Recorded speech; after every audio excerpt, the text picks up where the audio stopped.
This week on Waxing the Porpoise, G-Baby and the usual suspect Steve engage in spiritual battle to discuss the much maligned Exorcist III from 1990, written and directed by William Peter Blatty. Join us as we take the 1218 to elsewhere and quite literally go on demon time to wax philosophic about bathtub carp, Brad Dourif putting on an acting clinic, and stop to wonder, do all roads indeed lead back to Bill Paxton? Lord bear us strength. Let's wax this agnostic porpoise.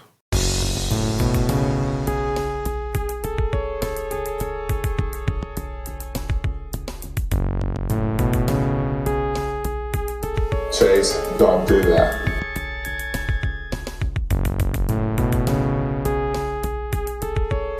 You see, we working on his brow chakra. We're just in back of the crown chakra.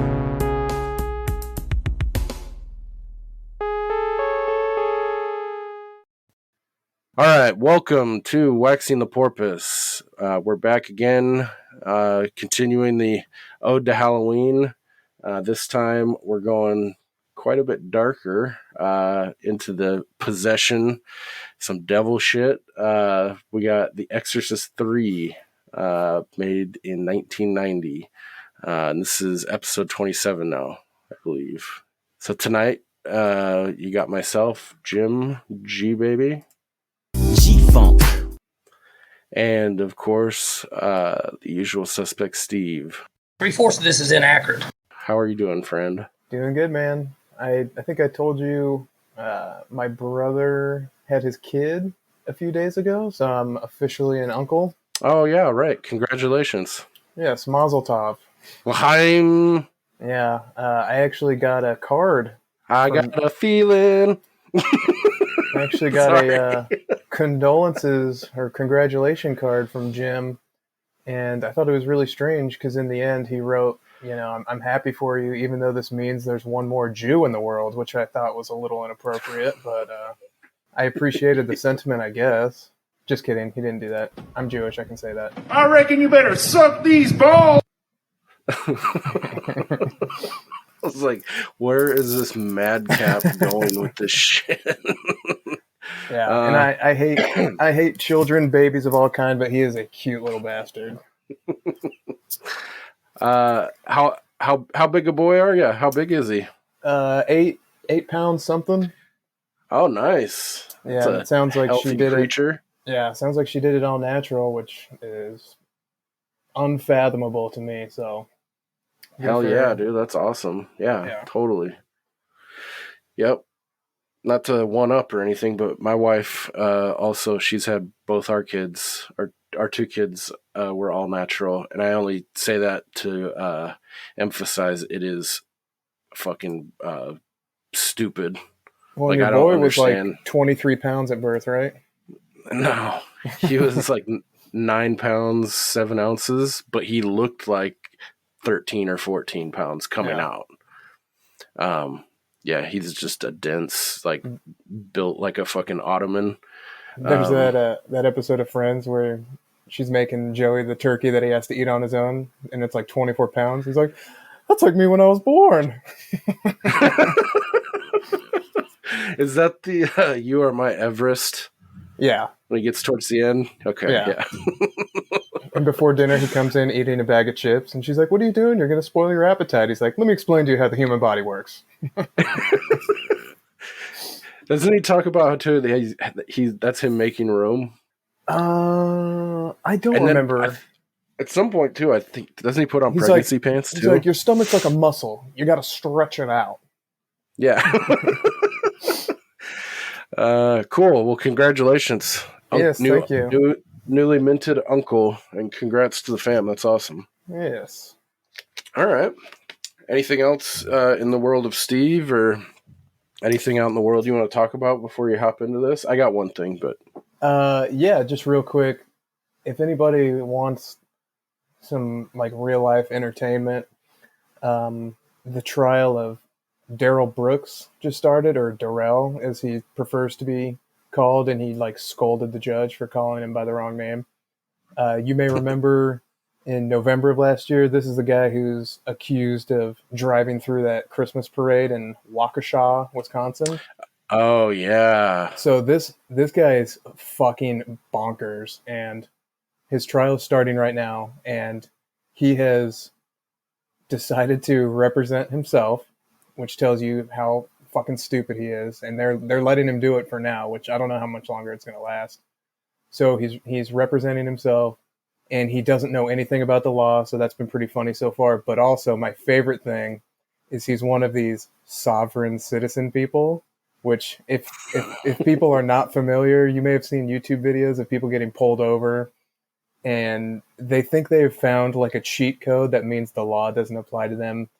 You might have Their greatest hits include things like, I'm not driving, I'm traveling, therefore you cannot stop me legally, and it just fails every single time, but it's hilarious. Like, there have already been a couple times where, you know, he's interrupting the judge and just making a commotion, and she's like, I'm going to remove you, and he's like, I don't consent to be removed, and then they just remove him anyway. And he knows so little about the law that the judge is like, here's a book that's like the rules of evidence to help you because you are fucking helpless. And he's like, I do not acknowledge you. I don't acknowledge receiving that. And she's like, well, it's on the table a foot from you. He's like, I don't acknowledge receiving that. And she's like, okay, well, we have cameras in here and you've been given it. So if you don't want to take it, you don't have to, but we've provided it for you. And then yesterday he like took his shirt off in the middle of court, and it's been fucking wild. So, yeah, it's really sad. 6 people died, but if you want to be entertained, this guy is going to be very, Roasted. very, very, very funny. And yeah, you can tell the judge is being very careful because it's like, he's for sure going to get convicted. He's for sure going to appeal. And so she's just trying to avoid any little like technicality landmine for his appeal. Right. But yeah, it's wild. Is that the same thing where these people they like expatriate and then repatriate and they have this weird citizenship? Is that kind of related to that without going off on a huge tangent right out of the gate? Have you heard? Are you familiar with what I'm scratching at? Yeah, I think it's probably something similar where they think they have found a loophole in the law that they're trying to exploit, but yeah, we'll see how well it works out for him. Yeah. It's like, I don't consent to be removed. And then they just take him. Oh, fuck, man. He's going to have to start consenting to sucking balls here in a little bit. So they put him in the other room, and there's a camera feed, and the judge can mute him if he just continues to talk over everybody. But he gets these little laminated, like a piece of paper that says objection that's laminated. So if he has an objection, he can raise it. And so as soon as she puts him in there and puts mute on him, he's just holding it above his head the entire time. And every once in a while, the judge will just be like, well, I see he's objecting. I don't know to what, because he's just been holding the sign above his head for the last 10 minutes. But everything they ask him, like, oh, would you be okay with, you know, this, or do you want to do this? And it's like, no, I don't consent to that. I don't acknowledge that. And he's just so fucking stupid. So it's been fun. All right. You said you had something new going on? Oh, yeah. Check out this fucking raven. What? So it appears to be an animatronic raven? Yeah. Is that to scare away neighborhood children, or is that just a Halloween decoration? Or Yeah, it's a Halloween decoration. oh, okay. Is it I was just really psyched. Motion activated? Yeah. Okay. Yeah, I put it out front, and it's got a sensor on it, so when you walk by it triggers. I saw there's a neighbor that had it last year, and I was like, oh, shit, I need to get me one of those for this year. So, yeah, we're shitting in tall cotton this year with the animatronic raven. We didn't go as far as the people that go nuts with the fucking 12-foot skeletons in their front lawn and shit, mainly because that shit's a waste of money, in my opinion. It's like $300-$400 or something like that. I drove by a house today that had a couple of them, and this house had one previously stolen. So they're now up to at least 3 that they've purchased, and they had it up in the middle of summer, not even Halloween. So who knows? Okay. Yeah, so that's my Halloween funny for for the episode. All right, let's get into this bitch. Let's do it. So we're talking about The Exorcist III. I we both just watched this rewatched this today right around the same time, and I've seen this movie at least a dozen times, I'd probably say, in my lifetime. And I actually saw this before the original Exorcist. So I think that's why I have a lot more mileage with Exorcist 3, which is a hot take and some would say sacrilege, which is very on brand here. But I don't know. The first Exorcist for me, it's like I can see it. Like it's the quality, like the story, it was groundbreaking. It fucking scared the piss out of people at the time, like when it came out in 68 or 71, whenever it came out. I can totally see that. But with me, I didn't watch The Exorcist until I was like 33, probably. So with my 33-year-old jaded eyes, I was like, that's a good flick. I was like, but I don't see what all the hype's about. Like, it's the scariest fucking movie of all time. It just wasn't for me. Whereas when I saw The Exorcist 3 in like 95, when I was in like 5th grade, it fucking scared the pants off me. Like, it fucking freaked me the hell out. And I really liked it. I was drawn to it. So that's my quick bit of background with this flick. And this is why I like it so much. Or I guess that's why I like it more than the original. But it just in general, I think this is a great movie. I feel like it blends the kind of like a procedural vibe, which it feels like it shouldn't work as well as it does. But a couple of the performances in this film, I think, are just really unique. And I like the interplay between a couple different characters that we'll talk about too. And I'm a big George C. Scott fan in general too. So that chalks it up to being a winner for me. But I'm really curious to see, what did you think of this one? Yeah, so I'll just give you my quick background when it comes to the Exorcist franchise as well, because I had a very similar experience to you, and I think a lot of it comes down to expectation. So growing up in a religious household and going to like Christian school as a kid, The Exorcist was talked about in such a way that like the movie was so evil that watching it or just being around it could literally harm you, physically or mentally or whatever. And I feel like I remember hearing about every screening they had to have a paramedic on site or nurses because people were like having emotional breakdowns and crises or whatever. So then we watched it as, punk teenagers at like 15 or 16. And it was like, this isn't scary at all. Like we had just already immersed ourselves in so much more disturbing shit that was like so vanilla. But then going into this one, I had such little expectations that it so far exceeded my expectations as far as like the quality of the movie, but also like I guess you could call it scariness or just like the disturbing nature of it. I think disturbing is a good word for it versus scary. Disturbing, yeah, for sure. So not only did I have pretty low expectations going into this, the first I'd say like 20 or 30 minutes, I just felt like really, I wouldn't even say uncomfortable, but I didn't really care for like the dialogue, and the pacing of it just felt really weird and just shitty. And I hated George C. Scott in this movie from beginning to end. I hate his character's awful. His acting is absolute dog shit. And just like the way he talks was so grating to me. I don't know what it is. Maybe it's just my own like weird little Asperger antenna was picking up a thing. But as the movie went on and his character became less and less of the focal point of the movie, the more I liked it.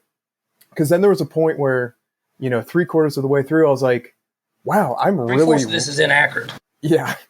I was really, really liking it. And I was trying to figure out why.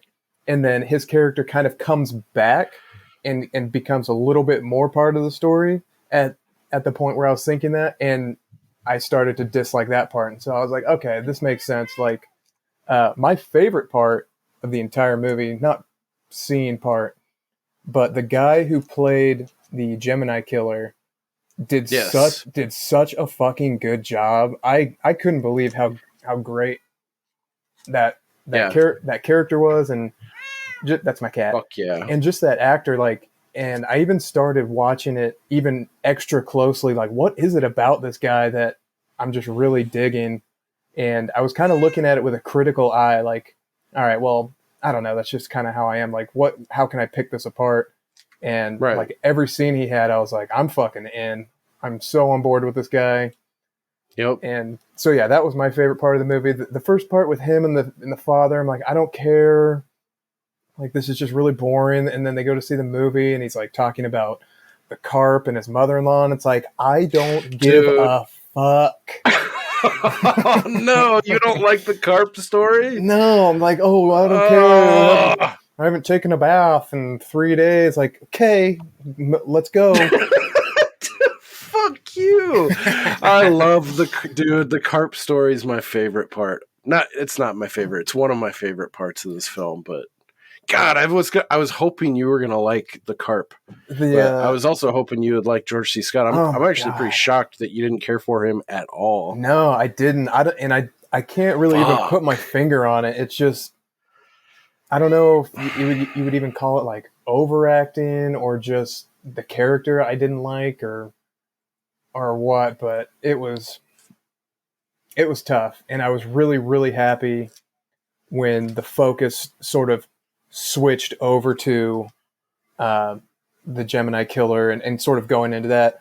Right. Can you guess who one of my, I'll call him my favorite. Can you guess who my favorite like bit role in this movie was? I'll give you a hint. He was. I'm gonna say no. I'm gonna say it was. I think his name's Scott Glenn. And he played Dr. Temple, the doctor chain smoking cigarettes, who fucking ODs with heroin in the arm at the end. No, but I do love that. This is 1990. Scott Wilson, that's his name. 1990, and they're still doctors smoking in hospitals, and like clergymen smoking in church. It's just so strange. And 30 years ago is not that long ago. No. Dude, my favorite sidebar real quick about like cigarette smoke that always trips me out too, and like people doing it everywhere up until recently. I remember my grandpa was telling me, like, as of like the mid 80s, maybe, let's say, you used to go in, he's like, you could used to go into the grocery store with a cigarette straight in from the car and just be puffing, and you just ash on the ground, and there'd be just the same way, like, the young cart corral people and kids that do the sweeping runs throughout grocery stores. There'd be someone that would come by and sweep up everyone's cigarette ash in the store. Weird. And like grab butts and go put them in a big ashtray up by the front. I'm like, dude, that's just, it sounds like something so small and pedestrian, but it seems so wild to just walk into a grocery store right by the veggies and you're just ashing on the floor and fucking, I'm sure there's dozens of people in there, so it's like a casino when you just go to get milk and fucking bag of apples. Yeah, and it permeates everything, that smell. And I used to smoke, so I'm not like judging anybody for their vices or whatever, but it's such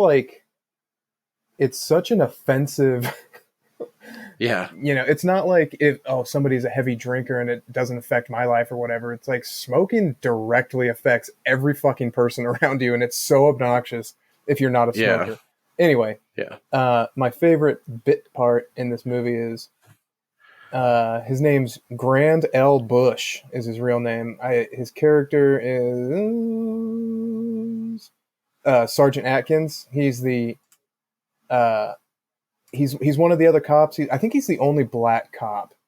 And did you recognize him from anything else? Yes, he's been in a ton of shit. He's in Die Hard 2. Okay, don't care. Guess what I'm thinking of? He plays one of the FBI agents. He's played like, he's not a full character in a movie. He's not an extra. He's exists in this weird gray area. I believe he was in one of the Lethal Weapons, but he's played like the same kind of role, like middleman, like side cop, DE agent, FBI agent, sharpshooter, Or boxer or named Balrog in Street Fighter. oh shit, Yeah. dude. Yeah, my That's intent. crazy. My That's not my- what I first my- thought of because I've seen him in so many other cop related shit. Yeah. My internal alarm was going off. Like, I know this guy from something awesome. Is it The Rock? Is it, my short list of great movies? Like, was he in Twister? No. And then I was like, oh shit, Street Fighter. Yeah, I'm gonna need to look him up and see what else he's been in because I know he's been in a ton of, and for sure Die Hard 2 because I just watched that not too long ago. Damn, what a name though too, Grand L. Bush. That's pretty dope. Okay, he was in Die Hard 1. That's right. That's the skyscraper. I always get that one mixed up with the second one.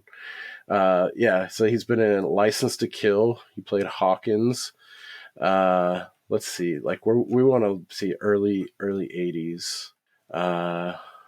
Streets of Fire, Brewster's Millions, Colors. That's right. Die Hard, License to Kill, Lethal Weapon 2. He played Jerry Collins. That's right. This, Exorcist III, Free Jack, Maniac Cop 3, Demolition Man, Chasers. Dude, You may as well Forrest be Gump. speaking Portuguese right now. he was one of the Black Panther leaders in Forrest Gump. Yeah, so he's been in a ton of shit. Walker, Texas Ranger, Turbulence. Oh, Walker. Damn, that's dope. He needs some milk. All right.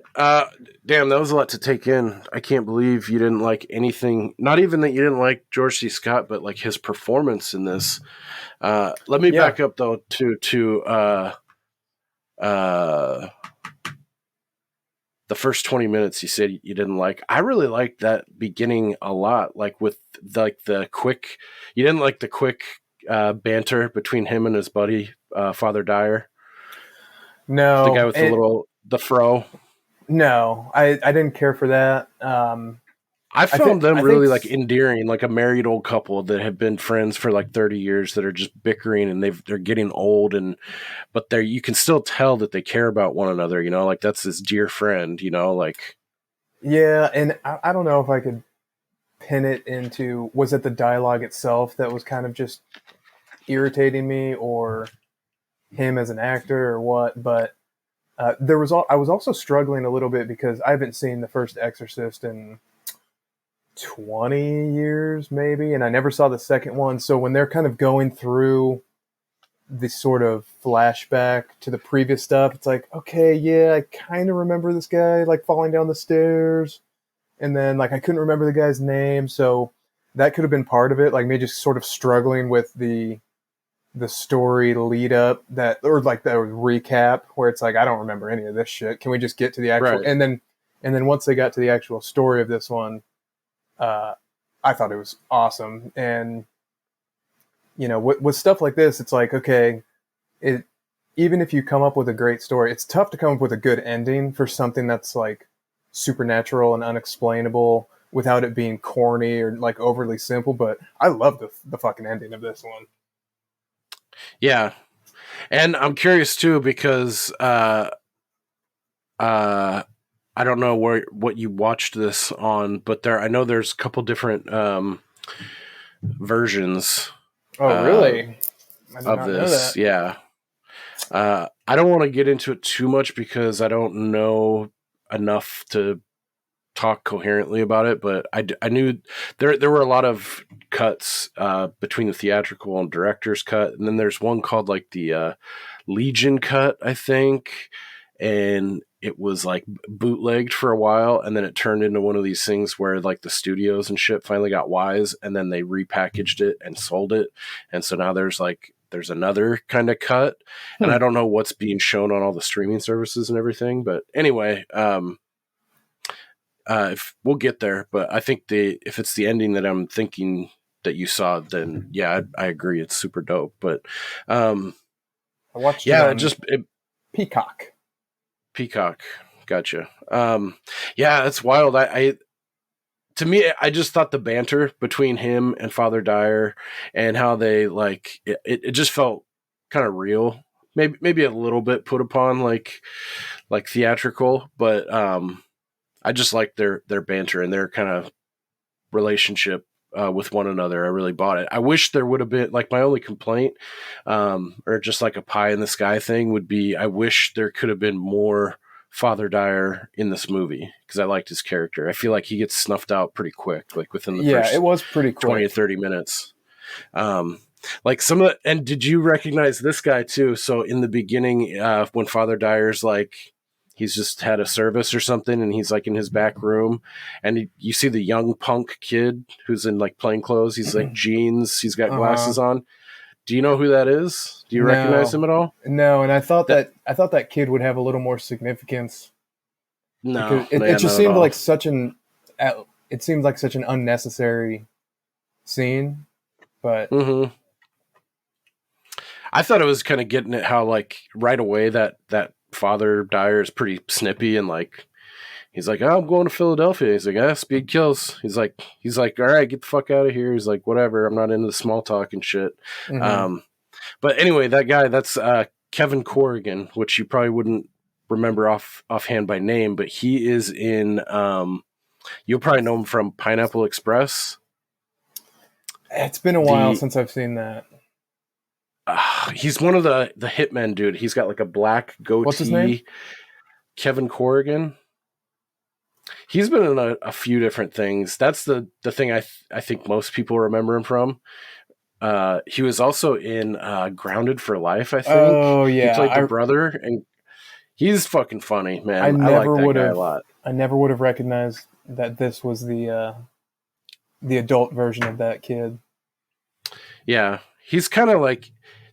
He I think of him of like a Steve Buscemi, like on a different wavelength slightly. Like just he's kind of the facial features and he's got like that accent and he's kind of got that vibe. Anyway, yeah, I thought that was fun. I was like, oh shit, that's dude from Grounded for Life. I love the carp story. That shit's fucking awesome. I don't know why. I just find it so endearing. So, yeah, you didn't like... And isn't carp, like, disgusting fish that you're not supposed to eat? No, you can eat carp. No, I don't know. I feel like that's the type of fish that... I think some people could say this because he says, like, it's a bottom dweller. It's just like a catfish, you know? Like, so they're... Yeah. It's like considered like it's a filthy animal. Like, it's the pig of the sea, you know? It's like, I don't eat fucking swine, man. Pig's a filthy fucking animal. All right, so yeah, I guess to the Gemini killer. So the main dude who plays James Veneman, or the AKA Gemini killer, AKA Father Karras, or is inhabiting his body. That's Brad Dourif, who. You'll probably know him as the voice of Chucky. Oh, really? Interesting. Yeah. That's one of his big claims to fame. He's been in a lot of horror stuff. He's been in Alien Resurrection. I'm drawing a blank. He's been in a lot of stuff. And I want to say he's like a theater guy. Like he's got like legit chops. He just kind of went down a path, like he's been in some B movies and stuff. He definitely is a super underrated actor. And like as evidenced in this is probably like one of the like people that are like big movie fans. I feel like know, even if they hate Exorcist III, they know Brad Dourif's performance and like his couple monologues in this are just fucking awesome because he's got the energy. Like he's really crying. He's like going full go and he's letting it all out hang out. And they're like really difficult like things that he's talking about and like that he's able to articulate, and it just it's probably one of my top 2 favorite parts of this entire movie, or things about this movie is that performance and his standoff at the very end too with George C. Scott Kinderman. Yeah, as has been very well established, I don't know anything about, the art of acting or movie making or anything, but I mean, it's like anything. When something is so good, it's like, oh yeah, any dipshit off the street could look at this and be like, that's really good. Same thing for Right. George Scott. I feel like anybody could watch this and be like, wow, this guy sucks ass. You're a fucking dick. Oh shit, yeah, that's right. He was Billy Bibbit in One Flew Over the Cuckoo's Nest. I've never seen it. Oh boy. Have you ever seen The Shining, by the way? I have. Yeah. Okay. Yeah, I saw the original, and then there was like a 90s TV adaptation that we may have talked about with What's His Fuck from Wings. With our boy Steven Weber. Yeah. Yeah, I read the book when I was younger. I remember liking it, and yeah, I approve. Oh yeah, that's right. He was in the. This guy is in the guy who played Gemini Killer. He is in Tales from the Crypt episode called People in Brass Hearses. It's from season 5, I think it is, where he plays opposite Bill Paxton as his brother, and they are like thieves, like robbers, and it's a fucking awesome episode. He's really good in it. I feel like we should Paxton. always try to find a connection to Bill Paxton with each episode. I'm down. I think it can be done, and I think we're at least 50. We're at least halfway. I bet on every movie we've watched at bringing him up. Well, and the other half, we're just thinking about him the whole time. So yeah.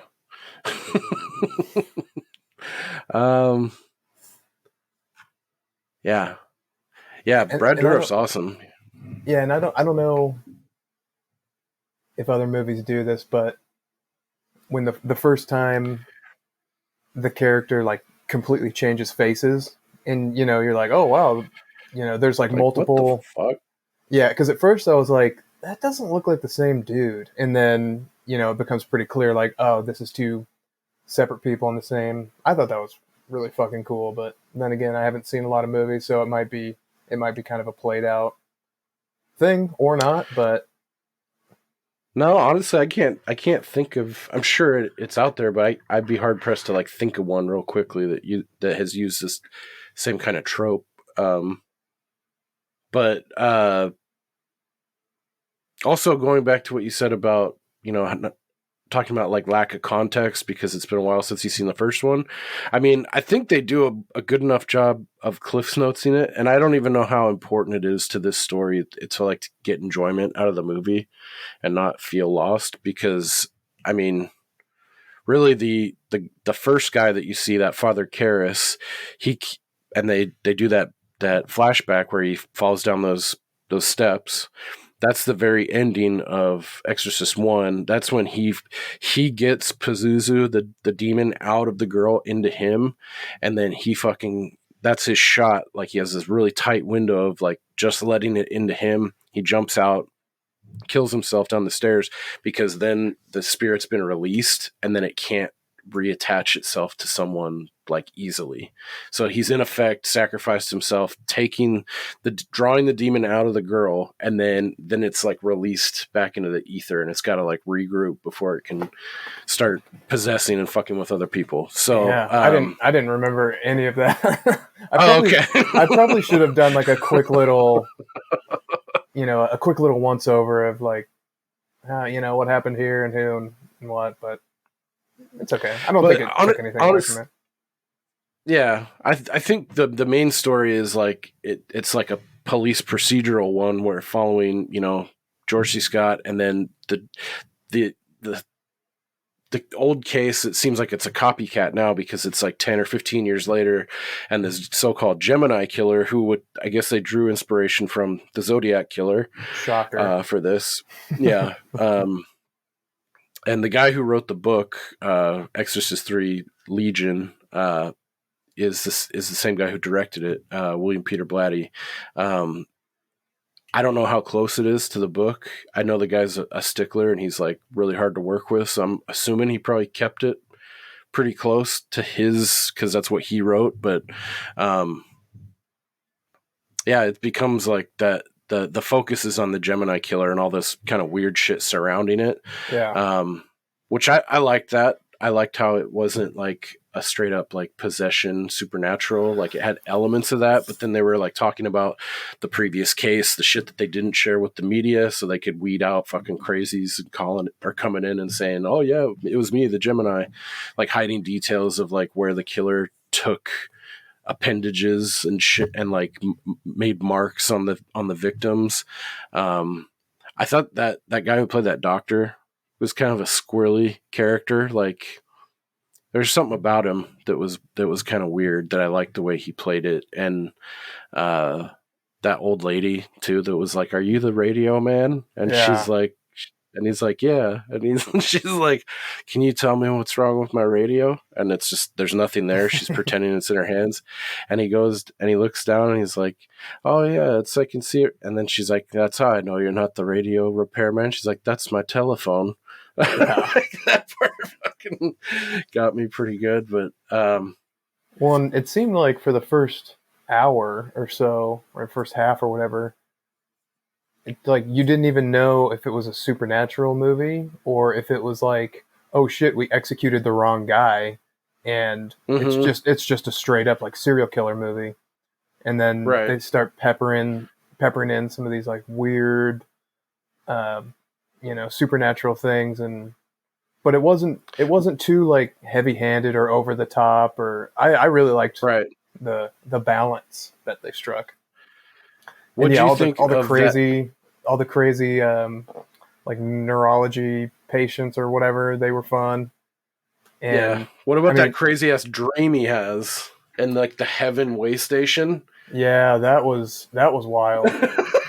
I've had some weird fucking dreams, but yeah, that was crazy. And did you notice Fabio had a cameo? Yeah, I did. As one of the angels? I did. Fucking Patrick Ewing. Yeah, I mean that's kind of a perfect encapsulation of dreams. Like, wait, why the fuck is that guy here? When you're like, "Oh, I'm at school, but it's also my grandma's house, but my dad's there," and all of these weird things that overlap and don't make any sense. Dude, I rewound it a couple times just to kind of look. There's a bunch of cool little picadillos to look at, and one of them where it's like, it looks like a train station part, and it's got or like an airport, and it's got all the different destinations and times, and it switches real fast. One of them, it's all, and then the guy announces it. It crawls through and is like, "Now taking the 1218 to elsewhere," and like there's all these like, one was like purgatory, and like it moves really fast though. But there's a bunch of little things in the background happening that are fucking weird too. That I really like this whole scene. Yeah. Or when like the little boy who gets decapitated and all that, and the ingots driven in his eyes. And he's like, "Oh, hey, Mr. Kinderman." He's like, "Oh, hey, Kenny." He's like, "I'm sorry that you died."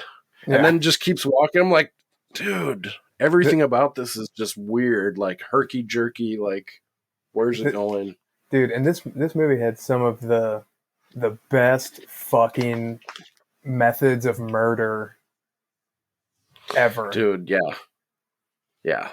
Like those giant garden shears. That's wild. And yeah, the way they bled out the priest. Father Dyer. When he describes doing the creeped tube me out. Like, yeah. That really and like like how out. He's got all the cups of the blood, and he's like, he didn't spill a drop, there's not even a smudge, and like and writing the note, like they just went and saw The Wonderful Life, and all those little things are crazy too. How easy that would be to just, the way it sounds, I don't know how practical it would be to just basically like siphon all of somebody's blood out of them just with a catheter. Like just find an artery, and it's like, okay, well, you're dead now because all your blood's just you're dead, you're dying out. Yeah. And how he talked about like when he cuts the head off, it comes clean off without a drop, and then like for 20 seconds they can still see supposedly. And he's like, I like to turn their heads so they can watch their body. Like, oh fuck. Yeah, I remember, it's super creepy. I don't know if it was factual or like rumor or whatever, but there was somebody in old timey France when they were using the guillotine that was saying it wasn't a humane way of killing people because your body's like still alive for so long. And because he was so publicly critical of the government, he knew what his end was going to be. He was going to get the fucking guillotine, sorry. And so he's like, if they do give me the guillotine, watch me, because I'm going to blink as many times as I can, and then you'll know for roughly how long I'm still conscious or whatever. And I think he blinked like the legend is like he blinked like 60 something times or something, which is pretty fucking nuts. Oh God. I thought you were going to say like 3 or 4 times. 60? Like, can you just imagine a head going blop, blop, blop, blop, blop, blop? I might be butchering the story or misremembering certain parts of it, but yeah, that always stuck with me. And it makes sense because it takes a while for, like, if you ever cut yourself and you don't realize you're cut because, you know, your signals don't always travel that fast. And right. Yeah. That's fucking nuts. I never would have thought that was the number you were going to say. Ugh. Yeah, you would think that if you like sever like the spinal column, it just lights out, because you see guys like I don't know if you watch as many like shooting like death, you know, crazy videos where if you see somebody get hit in it's the central nervous system, they're just down immediately. They might not die right away, but yeah, they all look pretty immediate. Yeah. Whereas some other people like get shot and bleed out, and it takes a long ass time, and then they die. Yeah. Well, with modern... I just saw one the other day. This chick came out and shot her boyfriend in the back in like a hotel lobby because he was supposedly cheating on her. And dude, he hits him right in the back, and he like flies back, and he falls on his butt, and then like he's like in shock, and then he turns over, and there's just like a ton of blood just leaking. Like, it's like, oh my God. And he looked like a deer, like his legs stopped working and shit. Like he was trying to get up. It was pretty horrifying. Did he survive?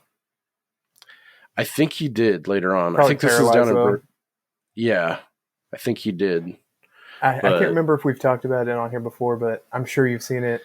The video of that like street fight in Australia where the guy gets like, it looks like he punches the other guy in the neck, but he's got a knife.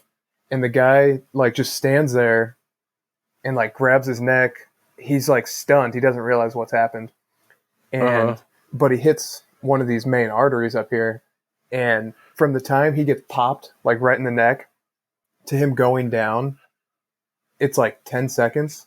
Like he pretty much bled to death standing up 10 seconds. And then he goes down, and you just see like the amount of blood is nuts. And like if you hit those arteries, the fucking velocity that blood comes out at is it's mind-boggling. And yeah, so just one quick, I mean, think about when you're a dumb kid and you're like talking shit or you get in a fight or whatever. It's like one bad decision and you're 10 seconds away from your entire bag of blood just being out on the ground. It's scary. I'm glad I'm not young anymore.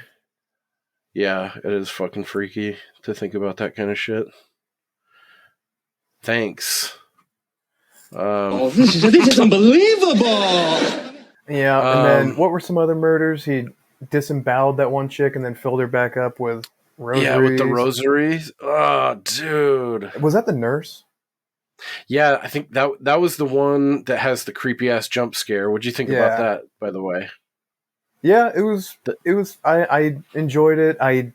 We've talked about it before, but I hate it when movies rely on that as their only means of frightening you. But this movie had so much frightening content on its own that I didn't mind. It didn't feel like a crutch. It was just like a little dash of flavor to add in. Yeah, I mean, they do a lot with like musical stings in this movie that I like. I don't think they're played too overtly or they don't beat you over the head with them. But yeah, I feel like that one was like cherry on the top, or just icing. Like it's not something they leaned on, and it was totally unexpected. And the way, like, how delayed it is. And watching it subsequent times, I always think it's a little bit sooner than it always actually ends up being. It all drags out, and it like lulls me because I'm like, oh, it's like maybe it's 30 seconds from, and then it's like boom, and then I'm like, oh fuck. Well, and it's kind of like there's two pretty close together. Like when she goes into the room to see the glass, and then the guy leans and the up, guy's you're like, hey, oh, what shit. the fuck are you doing? Yeah, and then you calm back down, and then she goes into the other room, and you're peeked up, and then she leaves, so you calm back down, and then it comes back out, or like just when you think, oh, she's fine, boom. Yeah, this time I was able to pinpoint it too. I was like, that's how it's once the portly cop at the end of the hall, once he gets up, I think it's the second time, and gets up and turns his back and walks down the hall, it's right after that. Oh, and but he gets up twice, and there's all that shit happens that just pulls out. But yeah, I thought that one's executed like super well, and I would like you're not expecting that either, even though it's like, okay, we're staring down a hallway, because we haven't seen the killer actually kill people yet. Like we don't know what form, so that's the first form that it's in. But what else? What about to the priest? I think it's the second kill. Yeah. Ugh. Yeah, just the confession alone, I was like, this is fucking creeping me out. And then he goes ahead and kills the guy. Yeah. And like the way the priest is like he's starting to get this look, and he's like, like he's fucking bugging out. Yeah, I thought the first kill was pretty fucked up too, like when they're describing. And then, like, that's the part of the interplay between George Scott and his pastor friend. They're going back and forth, and like his is like a non-believer, or just like kind of the same way I feel. Like, how could an all-loving God, inflict such horrors to like the young, the dead, the dying, the infirm, and he points to that first example, that kid getting murdered. He's like, they drove ingots into his eyes. They cut off a statue's head, put it on his face, and painted up blackface like a minstrel show, and like crucified him on a pair of oars. And this kid was like 12. It's like, fuck, man. Yeah. And yeah, like there's a part where that Father Dyer's like hearing all this shit, and he's like, oh fuck, yeah, I don't have a nice and easy anecdote to make that go away. That's ugly, and that's a scary part of life, that there's freaks out there that do that kind of shit. I guess they don't really go too deep on like religion and like, well, what are you supposed to do in the face of that kind of stuff? Just have faith and trust that, everything is going to work out. Like how Father Dyer's, he's saying it all works out in the end, like he's got like the ultimate, like, yeah, it's just going to be okay, and I'm going to believe in that. Which is funny because the way it ends was not by spiritual intervention; it was by shooting a guy in the face. The exorcism failed, or no? Right. I guess that's not true, because the guy, the Father Morning or whatever his name was, we think he's dead, but then he comes back long enough to be like helpful to get him to lower his defenses, and then when he's like, all right, shoot me now, that part was fucking awesome. Yeah, shoot me now, Bill, shoot me. Yeah that part was dope, and he didn't hesitate. I thought that was probably one of the coolest ways you could end it. I mean, because what's the alternative? He puts a cross in his face and the guy like melts, or it was a good way to cornball options where it's like, nope. Yeah. This guy helps himself get killed, sacrifices himself again.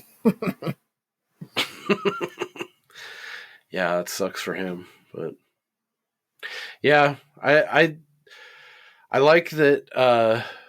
Like some of the like practical And I don't know how practical some of it was. Most of it seemed pretty practical, like the effects that they used in the final standoff for like the snakes and the shit. That room becomes on fire, and the guy's trying to read, that exorcism rites and shit. And there's a fucking like black mamba crawling across the page, and like just how they did that in the set. And it seemed like the shots were pretty seamless. And then he tries something else, and then when the fucking shit disintegrates and then it pulls that Father Morning up the wall. I remember that watching that at a young age too freaked me out when it like peeled, like his skin gets sucked to the ceiling and you see the brain and then his back and you see all the like the muscle and he's all ugh.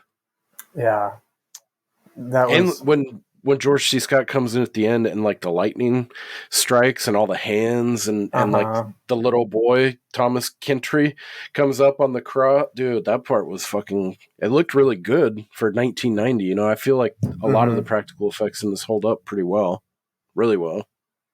I was very confused at one point when the doctor, Smokey Joe, I guess just as a quick side note, does it also bug you as much as it bugs me when you see people on screen smoking and you can tell they're not smokers just by the way they're like, they hold this cigarette like in a really weird, unnatural way? It's like, how hard would it be for somebody to be like, hey, no, just hold it like this. Don't hold it like you're holding a pencil. And anyway, that's just one of my weird little things. But when that doctor is in his office and he's like reading the script of how the guy down in the psych ward like came to be there, I was like, what the fuck is this guy doing? Is he the one killing people and he's trying to make up some weird, excuse? But then when they explained it away later, I was like, okay, that's a really clever explanation that didn't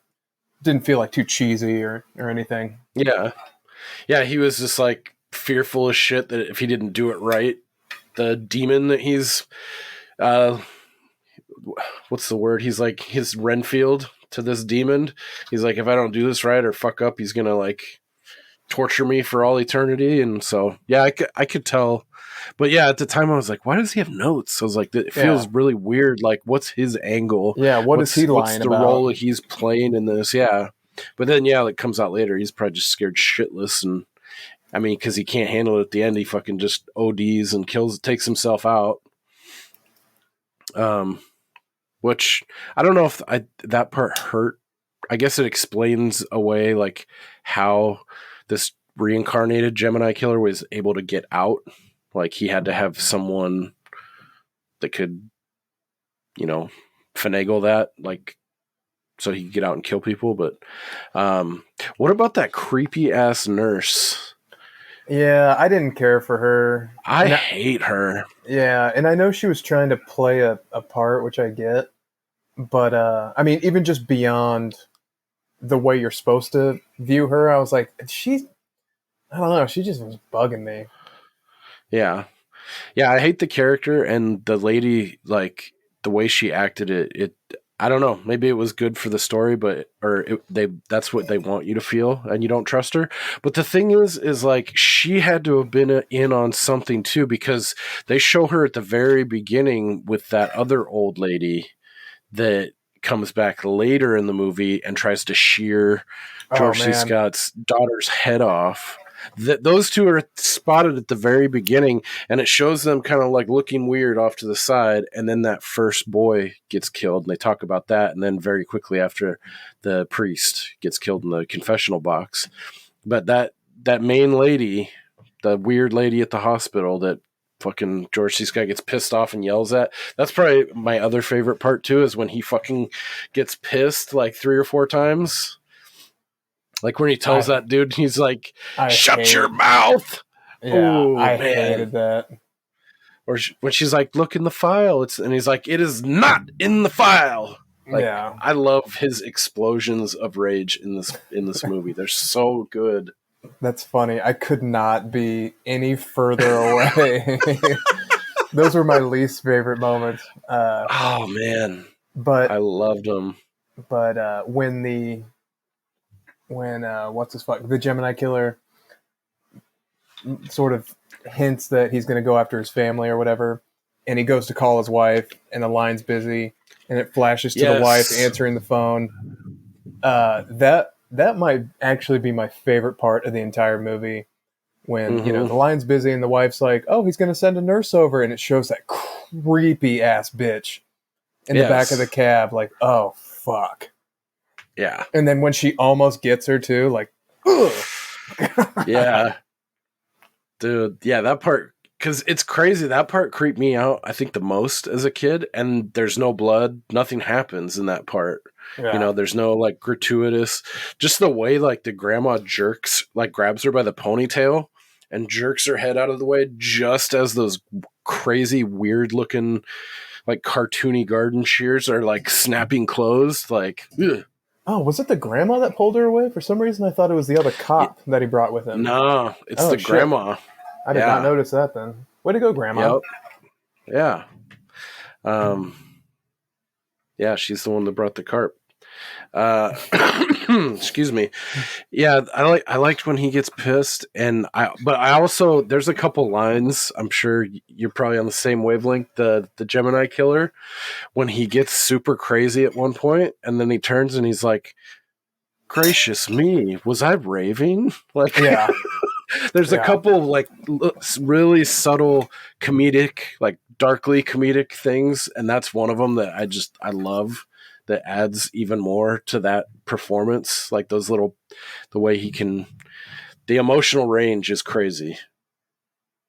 Yeah, and it for it being such like an over the top character, it didn't come across as, okay, dial it in. It wasn't like, Jesus Christ, dude, calm down. That's kind of how I felt with the George C. Scott angry moments. It's like, okay, let's just bring it down to 11, can we? Man, rest in peace, George. Yeah, seriously. Yeah, I think that's probably my highlight is George C. Scott, his performance, and the Brad Dourif's performance are awesome. And then the rest of the film, like I like this kind of like era, like late 80s, early 90s. I like the setting. It's like in Georgetown, Washington, D.C. area. Like the Georgetown, like there's probably why they included Patrick Ewing, right? P. Ewing, yeah. There's a couple other Hoyas. I think it was John Williams that was the Georgetown head coach back then. He was up there with just like, the John Caliparis and Mike Krzyzewski's and Pat Riley's. Like he was like one of those guys. Like he was like one of the top college basket. So, and then like in that room or that restaurant, there's a quick cameo. There's Larry King from Larry King Live is in that restaurant where they eat at after they go to the movie A Wonderful Life. And then they go and they bullshit at that restaurant where they're talking about the case and God. And Larry King's in there? Yeah. Oh shit, I didn't notice that. Yeah. They show like going through his table. He's like, yes, I'll have the salad. Oh wow. Because I remember that. Yeah. It's funny. He's really young. He looks really young in that part. I'm such a dipshit that I remember that exact line because I remember thinking like, he didn't say what kind of dressing he wanted. He didn't say what kind of salad he wanted. Who just ends? Who ends an order with like, I'll take the salad. Is it pasta salad? Is it potato salad? So yeah. Oh fuck. Wow, I have problems. What if there's just one salad? It's the special, or it's like it's Larry King and he wants the salad. It's a Larry King salad. Let Good it go. Point.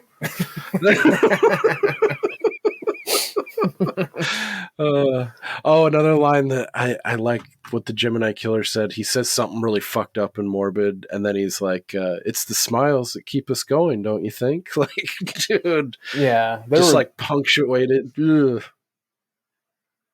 Yeah, and the crying and like the crazy eyes. Like, yeah, he gets punched like in the blood coming down his nose, and it's like he doesn't break at all. It's like perfect, and like he tightens back up. It becomes very intimidating. Some of the shit that they're doing with the voice is pretty cool. Yeah, I all that shit is fucking awesome. Cool. Well, yeah, I'm glad you liked this one. Yeah, I feel like it's a good, creepy fucking, but not. It's not heavy-handed. It's not ham-fisted. But cool. No, and I think there's a thing about, I don't know, this might be a really stupid opinion, but there's something about books that are turned into movies. If it's done well, you know, they have to rely on a really good story. You know, I feel like some movies are just made to be 90 minutes of entertainment without a lot of other things to be considered, you know, but I would have guessed that this was based on a book if I hadn't already known it was, sort of at the beginning when it says like based on the book of whatever, just because the story was so solid. Because books, they have to have a solid story. They can't just rely on, you know, just special effects and big stars and whatever. I don't know what I'm exactly getting at, but I think you know what I mean. Yeah. Chase, don't do that. Oh, side question too. So is that it on Exorcist III? Is there anything else you wanted to share? Or no, I don't think final so. thoughts? No, I don't think so. I would definitely recommend it. Did you watch this one with your old lady or no? No, but I might Do you try think to. this is one she would shy away from, or that you wouldn't even pause it as something to watch? Or That's a good question, because she'll go in phases of not wanting to watch anything scary, and then out of nowhere she'll say like, let's watch something scary tonight. Like a week or two ago, just out of nowhere, she said like, we should watch The Black Phone, which I had already seen, and I was like, okay, let's do it. And then she kind of backtracked a little bit, like, I don't know if I want to. And then we watched it. It was good. And then the next day she was like, I had nightmares about So dude, there's a couple creepy scenes in that movie that yeah. are freaky. That fucking one where it's like leaning back or leaning forward and it's like suspended. Yeah. Yeah. Fuck I liked it just as much on the second watching. But yeah, I think she would enjoy this one because, like you were saying, a lot of it is kind of like a procedural, like a mystery, more than just like a creepy jump scare, like an Annabelle type, you know, like that type of movie. So yeah, I think she would enjoy it, and I would definitely watch it again. Sweet. Yep, this is a solid flick. This is I like it the most out of all the Exorcist films. But how many are there? There's a lot, but I think most people, when they think about it, they only think about the first and this third one. The second one, The Heretic, is like laughed out of town. It's like it's not considered canon, I don't think. But then they did. Are you familiar with Stellan Skarsgård? What? Say that again. Are you familiar with Stellan Skarsgård, the actor? I don't think so. Fuck, what would you know him from? Fuck. He's actually well known, but you haven't seen Dick, so he's Is he from like Iceland or something? He's from Sweden. Oh shit, my country mate. Yep. He was in. Have you ever seen Ronin with Robert De Niro? Robert De Niro, No. Sean Bean, John Reno. Dude, that's a fucking good movie. He's in that. I can't think of what else that you would know him from, but anyway, he was in one called like what's his Exorcist. Name? Gorpin McSmorgan.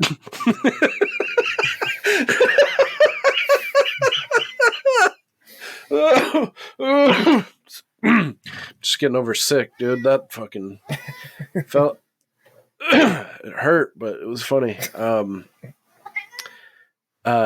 Stellan Skarsgård.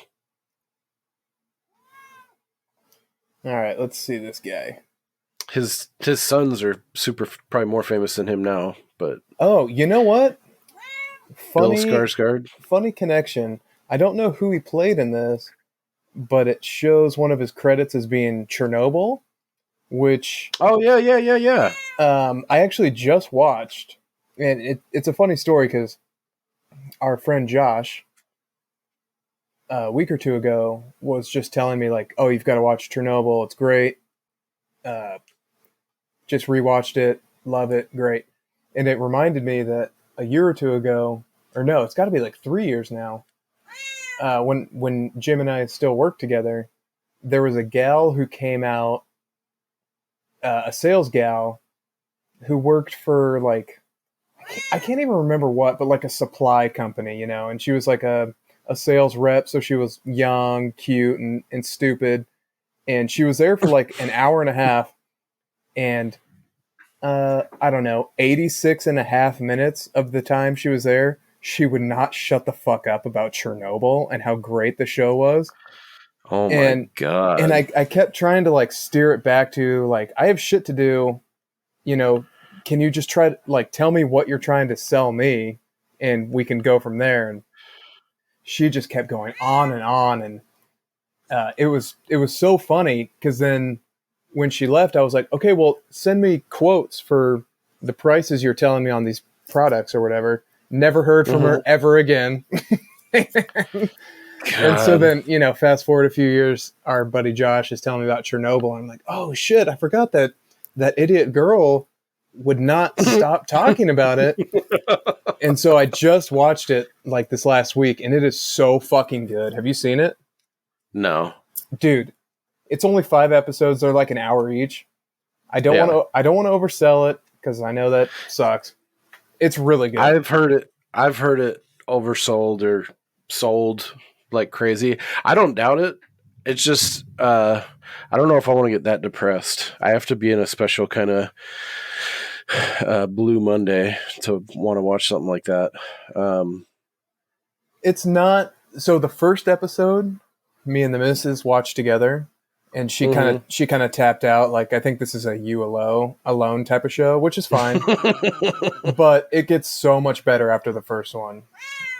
I would highly recommend it, but I don't want to oversell it. So if you can reconcile those two things. But yeah, so Blorpity Blorp is from Chernobyl. I don't even recognize who he was in that movie. It's from Chernobyl. Yeah, let's see. Yeah, he was in a I think it was a prequel. I think it was called Exorcist Dominion. That was like 2002. I think in the past 15 years they've done 2 or 3 oh shit other movies, I think. I just got to say like real quick, Exodus. The guy he plays in Chernobyl is like one of my favorite guys in that show. Really? Oh yeah. He's an awesome fucking actor. He's a badass. Yeah, he's great. His son is Bill Skarsgård, who plays the new Pennywise.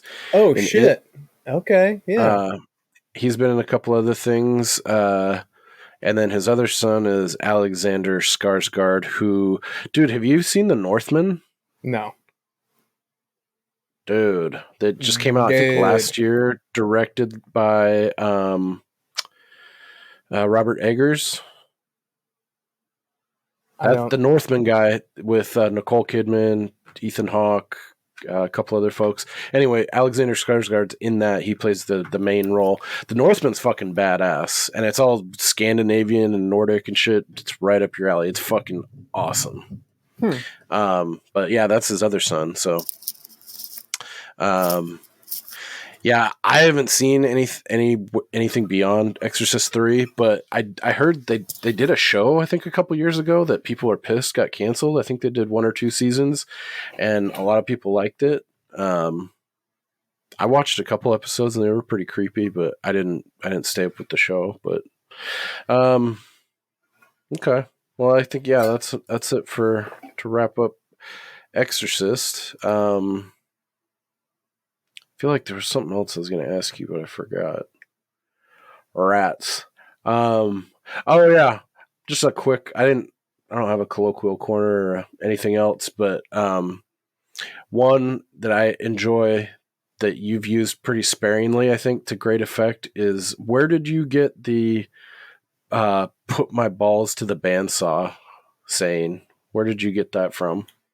I don't know. I don't even remember. Like, I know the expression, but I don't even remember using it. But Yeah, you used it a couple times when we worked together. You used it very sparingly to like, it was great effect each time it was used. It was like someone's like just fucking giving you shit and like, you know, running you through the ringer. She was putting my balls through the bandsaw. yeah, I mean, I guess I think about that expression meaning like like a torture device meant to elicit information. Like somebody's got you strapped to a table and they've got a bandsaw, and it's like, you better fucking talk, or you know, you better do this thing, or I mean, because in the previous job, which you also had, it was like, hey, you better do this or you're fucked. You know, it's like, okay, well, you're not really giving me a choice, but you're making it seem like I have a choice, but it's like, I can do this or get my fucking balls chopped in half, so that's not really a choice, I guess. Right.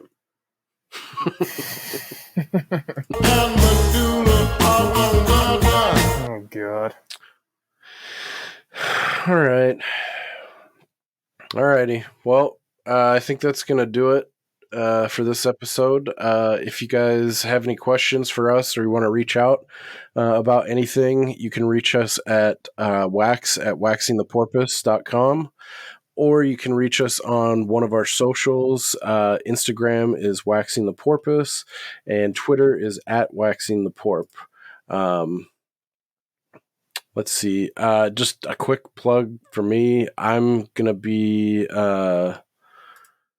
guest hosting on Monday the 10th, covering Donnie Darko with the A Cut Above horror review folks. They release, I think, same day or like the next day. So they record and they just kick it out immediately. So nice. That'll be out on like Tuesday the 11th, but yeah, I'm looking forward to that. I haven't even thought about Donnie Darko in a long time, so that'll be a fun one to revisit. Why are you wearing that human suit? Yeah. Go back to China, bitch. Didn't your dad like kill yeah, your mom? God, he's such a piece of shit. Like, waste of space in that movie. Let's see. Okay, so the next our next episode, we're gonna it looks like we're gonna have Chris back. I need to double confirm, but nice. I think he did the other day, but I'll double check. So that'll be next. We'll shoot for next Saturday to record. We're going to be covering Phantasm 2, and Chris from Channel 83 will be joining us again. That's going to be a really fun one. I guarantee you'll have way more fun with that, Steve, than you did with Versus. I'll bet you my bottom dollar. That was such a fucking bad movie. In hindsight, yeah, it's like I probably wouldn't have picked that, but I got the idea to have Chris on, and with his knowledge base, I thought that it might be an ideal. And I still think it was a fun episode. It was good to talk about. Yeah, but it was yeah, fun. like It was fun. It is a shit movie. But Phantasm 2 is like, I think it hits, at least on paper, it hits all the boxes, I think. And there's one character in particular that I think you're really going to like, too. I'll stop myself from spoiling anything, but okay. Yeah, Phantasm 2, unfortunately, it's not available anywhere on streaming right now, which is booty, but there's multiple options for rent. So if you haven't seen Phantasm 2, I highly recommend it, and check us out next week when we talk about it. And thanks for joining us, as always, and take care.